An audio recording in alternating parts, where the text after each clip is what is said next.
안녕하세요. 조유미입니다. 오늘은 그동안 화장품을 생각하는 방송 화생방에서 주로 영상을 보여드렸는데요. 오늘부터는 특별한 분을 모시고 화장품에 대한 이야기를 좀 나눠보는 그런 코너를 갖도록 하겠습니다. 사실 우리가 화장품 굉장히 자주 쓰고 많이 쓰는데 화장품을 어떻게 관리하는지, 또 어떻게 분류되어 있는지, 또 안전하게 생산하기 위해서는 뭘 하고 있는지 이런 거에 대해서는 사실 잘 모르는 경우가 많아요. 그래서 오늘 그 이야기부터 천천히 나눠보도록 하겠습니다. 자, 이제 본격적으로 얘기를 하기 전에 대한화장품협회에 잘 모르시는 분들 계실 것 같아서 소개를 좀 부탁을 드릴게요. 네, 일단 안녕하세요. 저는 화장품협회 송자은이라고 합니다. 일단 협회 하면은 잘 모르시는 분들 많으실 것 같은데요. 네. 일단 뭐 제조회사나 그다음 화장품을 수입하는 회사나 또 네. 위탁 제조해서 화장품을 판매하는 회사들의 단체라고 생각을 하시면 될 것 같습니다. 네. 그래서 저희 주로 단체에서는 뭐 회원사들이 비즈니스를 하면서 얻는 어려움이 있을 때 그거를 갖다 해소하는 역할이나 네. 아니면 대의적으로 화장품 산업의 발전 방안을 위해서 뭐 정책적 제안을 정부에 한다든지 네. 제도 개선 연구 그리고 요즘 K-뷰티가 요즘 뜨고 있잖아요. 그렇죠. 그래서 이제 네네. 우리나라 화장품이 전 세계에 많이 수출되고 있는데 수출 정보도 제공하는 역할을 하고 있습니다. 그 수출하는 기업 이제 막 시작하려고 하는 기업에서는 도움이 많이 되겠네요. 네, 근데 네. 지금 초기 단계라 조금 더 저희가 네. 지원을 하는 방향을 생각을 하고 있습니다. 네. 앞으로 이야기 나누면서 협회에 대한 이야기도 또 간혹 계속 듣도록 하겠습니다. 네. 자, 첫 번째 질문을 좀 드리고 싶은 게 있는데 사실 우리나라의 좀 화장품 관리 체계 이게 어떻게 되어 있는지 화장품 법이 따로 되어 있는 거는 다들 아시죠? 화장품 관리 체계는 어떻게 되어 있는지 하는 것들을 좀 먼저 좀 이야기를 좀 풀어보려고 해요. 우리나라 화장품 관리 체계를 좀 전체적으로 얘기를 한다 하면은 어디서부터 시작하면 좋을지 한번 좀 말씀을 부탁드릴게요. 네, 먼저 대표님 오늘 되게 아름답게 하고 나오셨는데 워낙 화장품들이 요새 좋아요. 네, 화장품 진짜 세계 맞습니다. 최고예요. 네, 우리나라 화장품이 최근 네. 유럽이나 미국에서 네. 되게 각광받고 있는 게 굉장히 쉽게 화장을 할 수 있도록 하고 있거든요. 그래서 네. 아마 아침에 일어나셔서부터 네. 제일 출근 준비하시면서 먼저 하시는 게 화장품 화장하고 나오시잖아요. 그렇죠. 그리고 네. 잠들기 전에도 뭐 집에 가서도 뭐 목욕하고 샤워하실 때도 샴푸 이런 걸 다 쓰시는 게 이게 다 화장품입니다. 그래서 네. 일상생활에서 이런 화장품을 갖다가 많이들 쓰고 계시는데 네. 그냥 보통 소비자분들은 화장품이 뭐 특별한 규제나 관리 체계 없이 그냥 만들어지는 걸로 생각하시는 분들이 그러니까 많더라고요. 그냥 아무나 만들어서 팔면 되는 건 줄 아는 근데 분들이 많아요. 그렇지가 네. 않습니다. 화장품은 네. 인체에 대한 작용이 경미하긴 하지만 어쨌든 인체에 사용되는 물품이라서 네. 우리나라도 그렇고 네. 뭐 전 세계적으로 봤을 때 유럽, 미국, 일본 등등에서 다 화장품 관련 법규가 있고 법령이 네. 있습니다. 그래서 네. 법령의 하에서 관리가 되고 있습니다. 네, 화장품법. 네, 화장품법이요. 네. 그 관리 부처는 그 식약처인 거죠. 식품의약품안전처. 네, 지금 네. 이제 화장품법은 식약처에서 관리가 되고 있어요. 네. 그 화장품과 비슷한 뭐 생활용품들도 많잖아요. 뭐 화학제품, 생활화학제품도 있고. 네.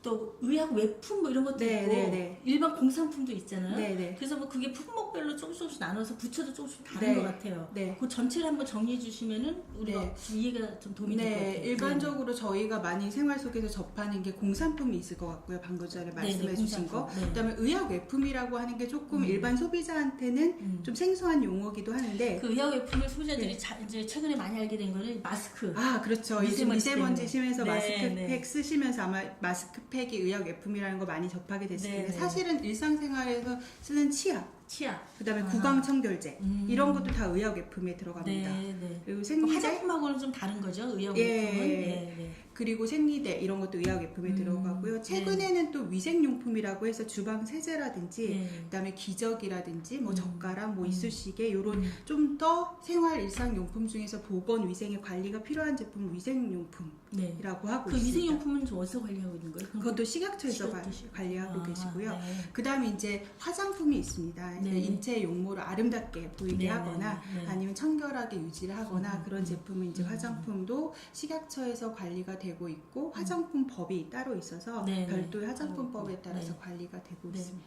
그러면 식약처에서 관리하는 것은 화장품, 의약외품, 보건위생용품 네. 뭐 이렇게 분류할 네. 수가 있을 것 같고 그 다음에 공산품은 그거는 산업통상자원부에서 네, 네. 관리가 되고 네, 있고요. 거기서 관리하고 있고 쉽게 생각하시면 인체에 사용되는 제품 네. 분에 대해서는 식품의약품 안전처에서 관리가 되고 네, 있고요. 네. 그 외의 제품에 대해서 공산품은 산업통상자원부에서 관리가 그 되고 있습니다. 생활화학 제품들 있잖아요. 예를 들면 세제라든지 네. 그런 거는 또 저기 환경부 네, 그건 이제 네. 화학 물질 베이스 단에서는 네. 환경부에서 이제 물질에 대한 관리를 하는 하고, 거고, 예. 세제는 이제 그 세제 자체에 대해서는 식약처에서 또 관리를 하시고. 아, 네. 그러니까 물질은 환경부고 제품으로 네. 돼 있는 네. 건 또 식약처나 네. 이렇게 네. 또 달라질 수가 네. 있고 그렇게.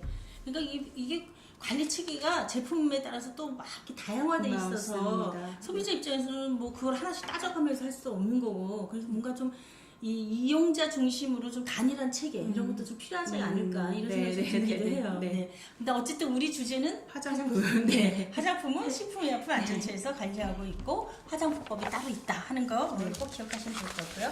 자, 그 다음에 화장품 법 아까 말씀하셨는데 법에는 주로 어떤 내용이 들어있는지. 일단 기본적으로 화장품 법에는 화장품이란 무엇인가, 그래서 화장품의 정의부터 들어 있습니다. 네. 그래서 화장품의 정의가 뭐 우리가 일상생활에서 늘 쓰지만 간단히 말씀드리면 뭐 인체 청결하게 하고 미화를 하고 그다음 네. 매력을 더 증진시키고 피부 모발 건강을 유지 증진해서 결국에는 인체에 문지르거나 바르거나 뿌리는 용도로 사용되는 제품입니다. 그래서 이게 사실 예전에는 오래전에 뭐 한 10년은 전에는 먹어서 예뻐지게 하는 이런 제품들도 그쵸, 있었어요. 그쵸. 네. 근데 그거는 이제 화장품 용도가 어디까지나 인체를 바르고 문지르고 하는 거라서 그거는 이제 화장품이 아닙니다. 먹어서 예뻐지게 하는 그러니까 거. 일단 밖에다 바르는 거, 네, 뿌리는 거, 네, 이런 뿌리는 거 것들이죠? 그런 것들이죠. 그래서 네. 법에서는 기본적으로 이게 화장품이란 무엇인가라고 하는 게 정의가 돼 있고 네. 그 화장품에 지금 말씀드린 정의는 우리나라뿐만 아니라 뭐 유럽이나 미국이나 국가적으로 거의 비슷합니다. 네, 네, 네, 그래서 맞다. 기본적인 화장품 정의와 함께 그 다음에 화장품에 사용되는 원료나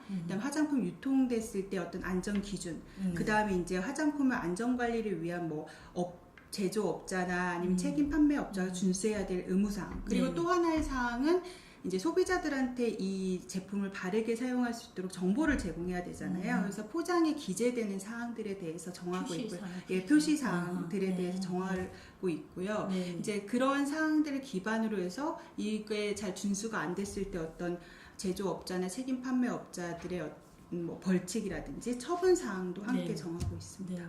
자, 그러면 화장품 제조사들이 이제 제조한 걸 우리가 사니까 제조하려면은 그냥 마음대로 자기가 멋대로 막 할 수 있는 게 아니라 일정한 법적인 절차가 있어서 그에 따른 뭐 등록이나 허가나 이런 걸 받아야 되는 거죠? 네, 맞습니다. 예. 예. 이제 우리나라에서는 이제 업등록이라고 네. 하는 게 오래전부터 있었죠. 네. 이제 다른 나라, 미국이나 유럽의 체계와는 조금 다르게 업자를 일단 우선적으로 등록을 해야 됩니다. 네. 그래서 이제 화장품을 제조하기 위해서는 화장품 법에 따라서 제조업자로 등록을 하셔야 되고요. 그 제조가 아니라 내가 다른 제조소에 위탁해서 제조를 하거나 자기가 직접 제조하지 않고 다른 데다 위탁을 해서 네. 내 브랜드를 가지고 내가 브랜드 오너죠. 네. 그 제품에 네. 대한 품질과 안전은 내가 지는. 네. 그래서 그런 업자들은 이제 책임 판매업자라고 하는데 책임 판매업자. 예, 네. 그래서 책임 판매업자가 브랜드 오너로서 네. 그런 뭐 위탁 제도에서 제조된 화장품을 판매하거나 네. 아니면 수입해서 또 유통 판매할 때도 책임 판매업자로 등록이 돼야 됩니다. 그럼 제조업자와 책임 판매업자 판매업자. 이렇게 나눈다 네. 이렇게 볼 수가 있겠네요. 네. 그리고 무조건 등록해야 되고. 무조건 등록해야 네. 되는데 등록할 때도 그냥 네. 등록하는 게 아니라 요건이 있습니다. 아. 일단 화장품 제조하시려면 제조 시설을 갖춰야 되니까 네. 제조업자 같은 경우는 제조 시설에 대한 요건이나 네. 대표자에 대한 요건이 있고요. 네. 그다음에 책임 판매업자 같은 경우는 결국에 이 제품에 대한 브랜드 오너이자 그다음에 제품이 유통되는 과정에서 문제가 생기거나 소비자 클레임을 받으려고 하면 그런 제품의 품질이나 안전에 대해서 관리가 돼야 되거든요. 네. 그렇죠. 그래서 책임 판매업자로 등록을 하기 위해서는 책임 판매 관리자를 선임을 해야 됩니다. 아, 그 회사 안에 책임 판매가 누군가를 책임자로 네, 책임자로 이제 선임을 하고 그 음. 책임자가 결과적으로 네네. 그 제품의 어떤 품질이라든지 네. 안전에 대해서 관리를 하는 역할을 하게 되는 거죠. 네네. 그러면은 예를 들면 우리가 이렇게 동네나 이런 데서 보면 천연 화장품 이래가지고 소규모로 네. 조그맣게 막 집에서 만들어서 팔기도 하고 이런 거 하잖아요. 네네네. 그런 경우는 그렇게 법적인 등록을 안 한 경우들도 굉장히 많이 있을 것 사실은 같은데. 이제 그냥 저희가 일반적인 판매점이나 아니면 네. 브랜드샵에서 사는 제품은 다 그 제조업자로 등록된 데서 그렇죠. 파는 데고요. 네. 그렇게 소규모로 아마 조금씩 공방에서 하시고 있는 경우는 DIY 비슷하게. 주로 이제 네. 제조업을 해서 정식적으로 판매하는 거는 금지가 되어 있고 네. 이제 그런 키트용 제품을 갖다 그 장소에서 본인이 그냥 만들어서 하는 DIY라고 하는데 네. 그런 거는 DIY는 네. 본인 소비자가 직접 만드니까 네. 그런 건 허용이 되어 있다고 네. 할 수 있어요. 어쨌든 본인이 만들어서 소비자에게 완제품을 파는 경우에는 다. 규모에 상관없이 네. 일단은 법적으로 등록을 업자 하셔야 등록을 돼요. 하는 게 맞는 거네요. 네네네네. 그러니까 우리가 이게 등록된 업체인지 이런 소규모로 판매할 때는 좀 확인해 보는 것도 필요할 것 같아요. 네, 근데 네. 그런 거는 식약처 일단 홈페이지를 보시면 네. 의약품 통합 정보 시스템이라고 의약품 있습니다. 통합 정보 시스템. 네, 네, 의약품 네, 통합 정보 시스템을 이제 인터넷에서 검색을 하시면 네. 거기에 업체 정보가 있습니다. 그래서 네. 그 업체 정보에 업체명을 넣으시면 네. 그걸 알 수가 있으실 것 같아요. 네, 네. 자, 그 다음에 좀 화장품에서 제일 중요한 게 사실은 원료인데, 네. 왜냐하면 화장품이라는 게 원료를 배합해가지고 자기만의 네. 어떤 이 내용에 따라서 이걸 만드는 거잖아요. 네, 네. 그래서 그 원료가 굉장히 중요한데, 이 원료는 뭐 그냥 아무나 쓸 수가 있는 건가요? 그 아니요, 원료에 대한 사실- 어떤 규정도 있을 것 사실 같아요. 대표님 말씀하시다시피 화장품이 원료가 이제 혼합되어 있는 네. 거라고 생각이 되잖아요. 네. 그래서 이제 화장품 회사들도 이제 원료에 대한 관리를 하고 있고, 그다음에 그 원료에 대해서도 화장품 법에서 네. 그 정하고 있습니다. 예. 그래서 이제 화장품 법에서 이제 제품에 사용하지 말아야 될 원료, 배합 금지 원료라고 하죠. 배합 금지 원료. 네, 그다음에 이제 제품에 사용할 수는 있는데 그 위해성 평가 결과를 통해 가지고 일정 농도 범위 내에서 일정 조건 범위 내에서 사용을 허용한 원료, 네. 그러니까 사용 제한 원료라고 하죠. 사용 제한 원료. 네, 네. 그런 원료들이 아예 식약처에서 이제 규정을 하고 있고요. 그 밖에 이제 특별한 원료로 뭐 보존제를 사용한다든가 아니면 색소를 사용한다든가 네. 그다음에 자외선 차단제 네. 같은 경우는 저희가 말씀드리는 걸로는 포지티브 시스템 포지티브 리스트가 있습니다. 네. 네. 네, 그래서 포지티브 리스트라고 하는 거는 그 보존제나 뭐 자외선 차단제, 색소를 사용하려면 그 리스트에 있는 원료만 그 농도 범위 내에서 그 조건 내에서 사용이 가능하세요. 네. 그래서 그럼 지금 설명하신 거 제가 정리해 보면 세 가지인데 배합 금지 원료가 있고, 네, 배합 그러니까 사용 제한 원료가 있고, 네, 네, 그 다음에 특정한 어떤 보존제라든가 자외선 차단제 같은 경우는 네, 요것만 써라라고 네. 허용된 목록이 있는 거예요. 네, 맞습니다. 그 세 가지의 조건에 맞게 써야 된다. 네, 네, 네. 이거네요, 그렇죠? 네, 네. 네, 네, 알겠습니다. 그래서 이제 요런 우리나라의 그 원료 관리 시스템 같은 경우는 거의 뭐 유럽이나 미국의 네네. 시스템, 일본의 시스템하고 동일하다고 보시면 되고요. 사실은 네. 미국 같은 나라는 기업에게 더 책임이 있으니까 그렇죠. 네. 사실은 국가에서 정하고 있는 배합 금지 원료는 뭐 10개 안팎이에요. 그렇다고 해서 네. 기업들이 이제 뭐 덜 관리한다는 뜻은 아니고 음. 이제 국가에서 관리 체계는 그렇습니다. 네. 근데 미국 같은 경우에는 소송 제도가 워낙 맞습니다. 발달돼 있어서 네, 조금만 우리나라랑 문제가 좀 있으면은 그렇죠. 네네. 소송을 통해서 이제 소비자한테 그렇게 그렇죠. 배상의 책임이 있는 거죠. 그렇죠. 그랬을 때 제대로 기업이 안전장치 안 해놓으면은 몇 배의 배상을 하기도 그쵸, 하고 그러니까 그쵸. 알아서 하는 책이고 되고 우리나라는 아직은 네. 그런 체계는 아니고 우리는 미주알 고주알 네. 해놔가지고 네, 네. 요대로 해라 이렇게 네, 하는 책이고 아직은 또 소비자분들도 저희가 의견을 들어보시면 네. 그 정부에서 뭔가 이렇게 책임을 해주기를 아직까지는 좀 아직까지는 네, 네, 그렇습니다. 우리가 좀 더 선진 시장으로 발전하면 그렇게 기업이 스스로 서로 책임을 자기 제품의 안전수준을 네. 높이는 노력 이런 네. 것들을 더 해갈 거라고 생각이 됩니다.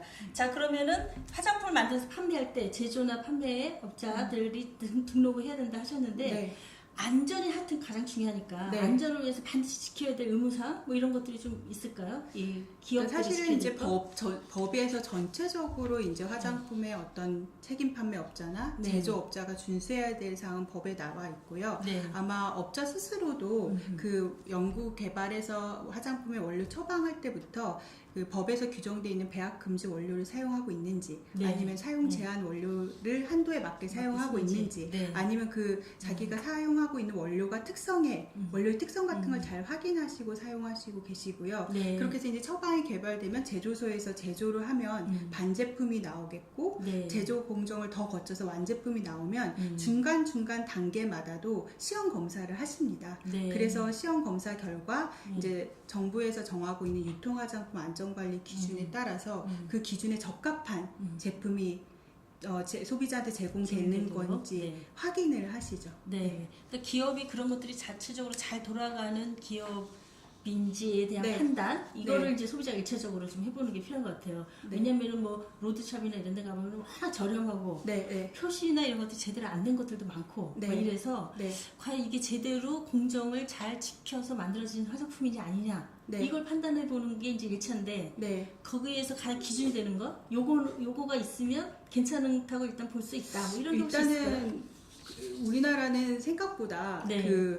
법규에서 정하고 있는 사항이 굉장히 촘촘해요. 네, 네, 그렇게 되기 때문에 네. 일단 어느 정도 규모가 있고 적합한 게 하라고 하면 그 안전 기준에는 맞는다고 생각을 하고요. 시각처에서도 주기적으로 이걸 한 번씩 시장에서 수거를 해서 모니터링을 하고 계시더라고요. 그래서 네, 네. 일단 법규를 준수한 제품이면 네. 그 안전 기준에는 적합한 제품이라고 생각이 듭니다. 제가 보기에 이제 등록이 제대로 돼 있고 표시사항이 정확하게 되어 네. 있는 제품들은 일단 기본적인 공정들이 네. 법적인 절차에 네. 맞춰서 나왔다라고 네. 볼 수는 있겠다. 네. 그래서 그게 이제 가장 기본인 네. 것 같아요. 네. 자, 오늘 이제 화장품 우리나라 관리 체계가 어떻게 돼 있는지 그리고 법에서 다루고 있는 내용이 뭔지 또 화장품을 아무나 그냥 막 만들어서 파는 게 아니라 조건을 갖추고 등록하고 그리고 원료도 네. 정부에서 정한 일정한 규제 안에서의 원료를 사용해야만 화장품으로서 제대로 유통이 될 수 있다라고 하는 사실을 이제 함께 이야기를 나눠봤습니다. 네, 다음 시간에는 기능성 화장품에 대한 이야기 좀 해보려고 해요. 계속 우리 화생방 이 영상 많이 봐주시고요. 구독, 좋아요 꼭 부탁드릴게요. 네. 우리 부장님 다음에 또 오셔서 좋은 얘기 또 나눠주십시오. 네, 감사합니다. 네. 네. 구독, 좋아요 부탁드려요.